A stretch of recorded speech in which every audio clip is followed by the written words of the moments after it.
My name's Tony Portis and my company is Cato, and I design and make specialist furniture. This company started in 1989 and it was formed by myself and one other person. It grew over 10 years to a point where we were employing 10 people and we were serving the specialist furniture market, designing and making for architects and private clients. And we got to a point where it became unprofitable actually to have a big workshop, and we were making more money by designing and having things made by other people.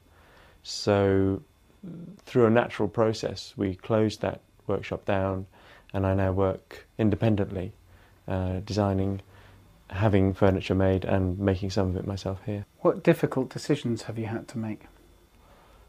Sacking people is always very difficult. The choice of business partner is always fraught. Investing has always been a little fraught, mainly because the partners in the business don't usually agree on things like that. And I guess the really difficult decisions day to day are making final design and budget decisions to present to clients.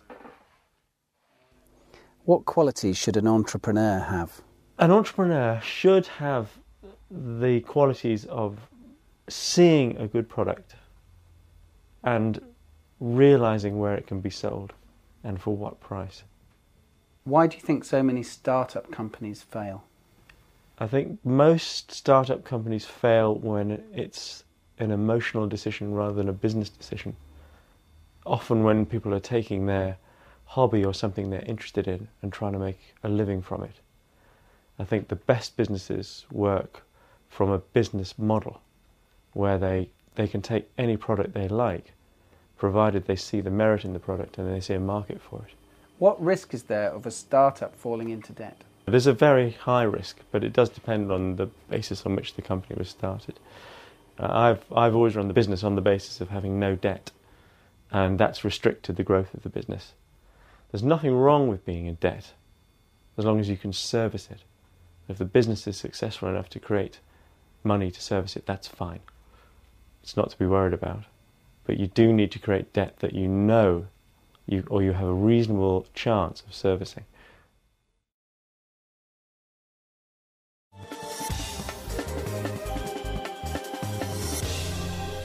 Prior to starting this company, I was managing a large contemporary furniture store in London.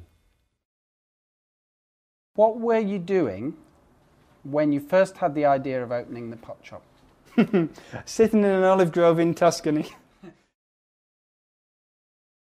Prior to starting this company, I'd been managing departments within stores, then managing small stores, finally managing a large flagship store in London. When I sold my first business to an American company, immediately after we signed the contracts, we had to do an interview with Wall Street. And it was an unfortunate day. The Wall Street opened, and within half an hour, the stock price had plummeted by 50%. And I made a terrible mistake that after the interview with Wall Street, with the American management team there, I joked and said, "I bet you're really pleased you brought us now, since your stock price has collapsed so badly." And nobody smiled or laughed. One of the most difficult situations I had to deal with was on a project where we had completed and fitted a very large project and we didn't get paid. And I had to go through a route to getting the money that was extremely difficult, but did succeed in the end.